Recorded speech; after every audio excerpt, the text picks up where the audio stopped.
السلام علیکم، میں ہوں کرتلان عارف اور آپ دیکھ رہے ہیں پروگرام TRP 360۔ ناظرین، بلڈنگز میں آگ لگنا، فیکٹریز میں لگنا، ہوٹلز میں لگنا، آگ لگنے کے جو واقعات ہیں وہ پے در پہ سامنے آ رہے ہیں۔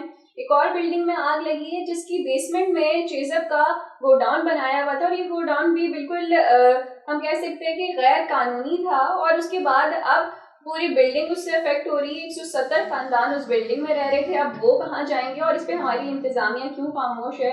اسی حوالے سے بات کریں گے۔ ہمارے ساتھ موجود ہیں شبیر حسین، پروگرام میں ویلکم کریں گے۔ السلام علیکم۔ وعلیکم السلام۔ شبیر صاحب، یہ بتائیے گا کہ یہ جو چیز کی انہوں نے بنایا ہوا تھا، گو ڈاؤن بنایا ہوا تھا اپنی طرف سے بیسمنٹ میں، ایک تو جو رہائشی بلڈنگز ہوتی ہیں، ریزیڈینشیل بلڈنگز، وہاں پہ تو اس قسم کی چیزیں کرنی نہیں چاہیے، کمرشلائز نہیں کرنا چاہیے، اور دوسرا یہ کہ اب وہاں پہ آگ لگ گئی ہے، 170 خاندان وہاں پہ رہ رہے تھے، اور اب وہ کہاں جائیں گے اور اس پہ ہماری انتظامیہ کیوں خاموش نظر آتی ہے؟ دیکھیں، یہ جو واقعہ ہوا ہے اور اس طرح کے بہت سارے واقعات جو کہ آپ نے گنوائے اور بتائے کہ کوآپریٹو مارکیٹ میں آگ لگ گئی، ریجنٹ پلازا میں آگ لگ گئی، علی انٹرپرائزز جو بلدیہ فیکٹری فائر کے نام سے مشہور کیس ہے وہاں پہ آگ لگ گئی، اسی طرح اور بھی واقعات ہیں، بے شمار واقعات ہیں کہ اکثر آگ لگ جاتی ہے اور عمارتوں میں آگ بھڑک اٹھتی ہے۔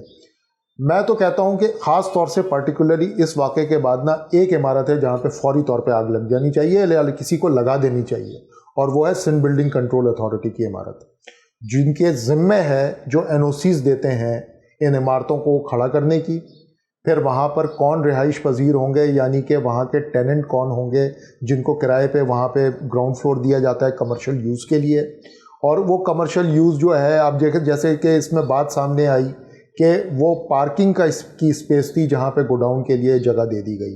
یہ ہو ہی نہیں سکتا کہ اس میں ہینڈ ان گلو نہ ہو۔ سندھ بلڈنگ کنٹرول اتھارٹی، ان کو لمبے چوڑے بھتے گئے ہوں گے کروڑوں روپے کے، اور اب انہوں نے کہہ دیا، بڑے مزے سے آ کے کہہ دیا کہ ہم نے انسپیکشن کر لی، یہ مخدوش ہو گئی عمارت، یہ گر جائے گی۔ اور بھائی گر جائے گی، وہ 170 لوگ جو وہاں پہ بیٹھے ہوئے، جنہوں نے اپنی جمع پونجی جوڑ کر کے ایک آشیانہ بنایا تھا، ایک گھر بنایا تھا، وہ اب کدھر جائیں گے؟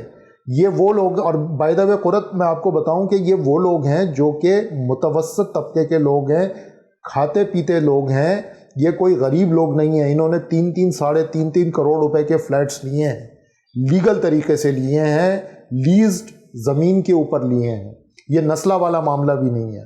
تو یہ مذاق ہے اس ملک کے ساتھ، اس صوبے کے لوگوں کے ساتھ، اس شہر کے لوگوں کے ساتھ۔ یہ وہ شہر جو کہ آپ کو، اگر آپ 6,000 ارب روپے ٹیکس ریونیو کلیکٹ کرتے ہیں تو اس میں سے 1,500 سے 1,800 ارب روپے یہ شہر جمع کر کے دے رہا ہے، صرف کراچی جمع کر کے دے رہا ہے۔ اس کراچی کے لوگ جو ہیں آئے دن بے گھر ہوتے ہیں، اپنے جائز چھت سے بے گھر ہوتے ہیں، اور یہ مذاق ہے، منہ آتا ہے لے کر کے آتے ہیں اور آ کے کھڑے ہو کے کہہ دیتے ہیں کہ جی یہ مخدوش ہو گئی، آزو بازو والے بھی خالی کر دیں۔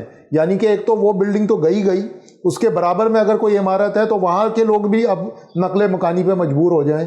تو بیسکلی یہ کوئی جوک ہے، ہم لوگوں کے ساتھ جو ہے نا ایک شرمناک مذاق کیا جا رہا ہے۔ جی اچھا سر، ایک اور چیز سامنے آئی ہے، وہ یہ کہ یہ لوگ کہا جا رہا ہے کہ کافی ٹائم سے چیزب والے وہاں پہ کوئی آئل اسٹاک کر رہے تھے، شاید کوئی کوکنگ آئل تھا یا پھر مٹی کا تیل تھا، جس کی وجہ سے اب یہ جو آگ ہے یہ بجھنے کا نام ہی نہیں لے رہی۔ 3 دن ہونے کو آئے لیکن ابھی بھی جو ہے اس کے ہمیں نظر آ رہے ہیں۔ بالکل ایسا ہی ہے۔ دیکھیں ہوا کیا کہ ان کو 3 دن پہلے پتہ چلا ہوگا، اور ظاہر ہے مارکیٹ میں کہیں نہ کہیں سے ان کاروباری، بڑے انفلوئنشل کاروباری حضرات ہیں، نام ہم نہیں لے سکتے، ان کا تعلق مذہبی ایک گروپ سے ہے جو اونر ہیں اس چیز اپ کے، تو وہ ان کو پتہ چل گیا ہوگا کہ جی کوکنگ آئل کے اوپر حکومت جو ہے وہ دگنی قیمت کرنے والی ہے، 300-325 روپے کا تھا، اب وہ 600 روپے سے اوپر چلا گیا ہے، تو انہوں نے منگوا کر کے اس کو اسٹاک کر لیا، اسی لیے جو ہے وہ 48 گھنٹے سے اوپر گزر گئے، آگ اب جا کر کے بجھی ہے، تو وہ تیل ظاہر ہے جلتا رہا، اور وہ جلتا رہا اور اس نے جلا کر کے سبوں کو جلا دیا، سب کچھ ہی خاکستر کر دیا۔ اس پر ایک اور دردناک کہانی جو آ رہی ہے اس کے اندر، وہ آ رہی ہے ایک نوجوان کی جو بیچارہ اس میں جاں بحق ہوا ہے۔ اس بیچارے کو، وہ نوکری کے انٹرویو کے لیے آیا تھا، اور وہاں جب وہ پہنچا گوڈاؤن میں اس کو بٹھا دیا گیا۔ ایک تو آپ سوچیں کہ یہ کیا سسٹم ہوگا کہ گوڈاؤن میں ایک نوکری کے لیے انٹرویو کے لیے آنے والے کو بٹھایا جائے اور اس کو پھر وہاں پہ کہا جائے کہ آپ نے یہیں بیٹھے رہنا ہے۔ وہ مجبور، کئی دنوں سے بے روزگار آدمی، جو کہ بتاتے ہیں اس کے خاندانی ذرائع کہ وہ اس پہ مجبور تھا کہ وہ اس نے اپنی جان رسک میں ڈالی کہ میں انٹرویو دے کے ہی جاؤں گا، آگ لگ گئی تو کیا ہوا، میں انٹرویو دے کے جاؤں گا کیونکہ مجھے جاب کی ضرورت ہے, اور اس نے جاب کے چکر میں اپنی جان گنوا بیٹھی. تو یہ کرمنل ہے, یہ بیسکلی یہ مراد علی شاہ, بلاول بھٹو زرداری, مرتضیٰ وہاب سینے چوڑے کر کر کے ٹھوک ٹھوک کر کے آ جاتے ہیں ہمارے سامنے اور کہتے ہیں کہ جی ہم یہ خدمت کر رہے ہیں, وہ خدمت کر رہے ہیں. آج وہ کہہ رہے تھے مرتضیٰ وہاب صاحب کہ سب سے پہلے ریسکیو 1112 پہنچی ہے. وہ بھائی ریسکیو 1112 پہنچ کے کر کیا رہی ہے یہ بتا دیں. وہ پہنچی تو ہوگی سب سے پہلے, لیکن وہ کرتی کیا ہے یہ سمجھ نہیں آتی.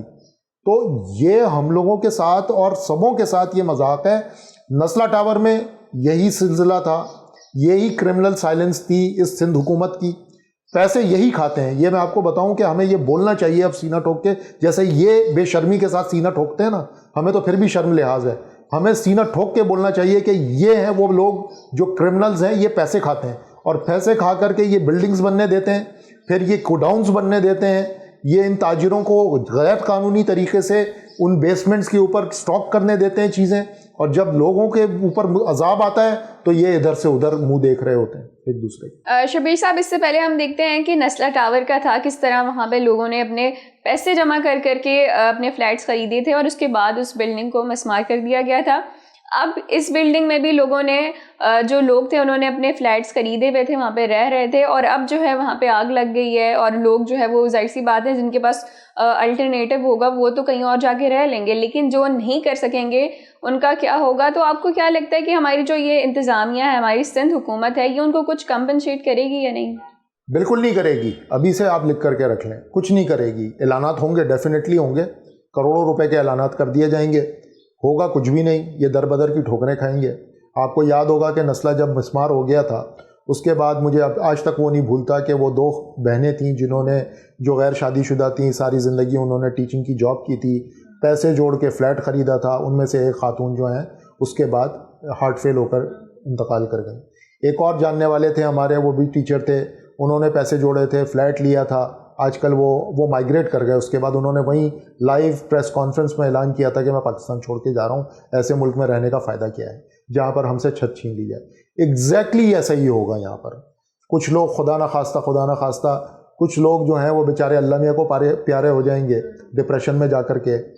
کوئی بھی ظاہر ہے 3-3.5 کروڑ روپے کسی بھی غریب آدمی کے لیے یا متوسط طبقے کے آدمی کے لیے ایک بہت بڑی رقم ہوتی ہے, اور وہ اس کو اب اس کا شوق وہ کیسے ایبزارب کرتے ہیں, یہ کیونکہ راتوں رات ہوا ہے نا. ایک رات آپ سوئے تھے, اگلے دن صبح اٹھے ہیں تو آپ بے گھر ہیں.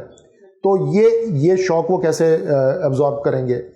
پھر اس کے علاوہ میں آپ کو بتاؤں, ایک بڑا تاریخی جملہ تھا سابق چیف جسٹس گلزار احمد کا, جب وہ نسلا ٹاور کا مقدمہ کر رہے تھے, جس دن وہ بالکل ہی بار بار ان کے آرڈرز کو اگنور کیا جا رہا تھا. تو ایک دن وہ بڑے جھنجھلا گئے اور انہوں نے یہ کہا کہ میں خود بم باندھ کر کے سندھ بلڈنگ کنٹرول اتھارٹی کے بلڈنگ میں گھس جاؤں گا اور اس کو اڑا دوں گا, یا نسلا ٹاور میں گھس جاؤں گا اور اس کو اڑا دوں گا. میں کہتا ہوں کہ سندھ بلڈنگ کنٹرول اتھارٹی کی بلڈنگ میں نا کوئی واقعی بم باندھ کر کے اب گھس جائے اور وہ ایک مرتبہ گر جائے پوری عمارت, تاکہ وہاں سے جو یہ سارے پورے شہر کے اندر غیر قانونی عمارات کا کام چل رہا ہے نا, اور جو لوگوں کو غلط طریقے سے الاٹ کی جا رہی ہیں دکانیں اور فلیٹس, یہ سلسلہ تھمے گا. ایک مرتبہ وہ عمارت گر جائے گی تو تھوڑے دنوں کے لیے وہ جو افسران وہاں پہ رشوت خور بیٹھتے ہیں نا, وہ ڈسپلیس ہو جائیں گے. ان کو بھی پتہ چلے گا کھلے آسمان میں ٹیبل کے نیچے بیٹھ کر کے رشوت لینا کیسا لگتا ہے.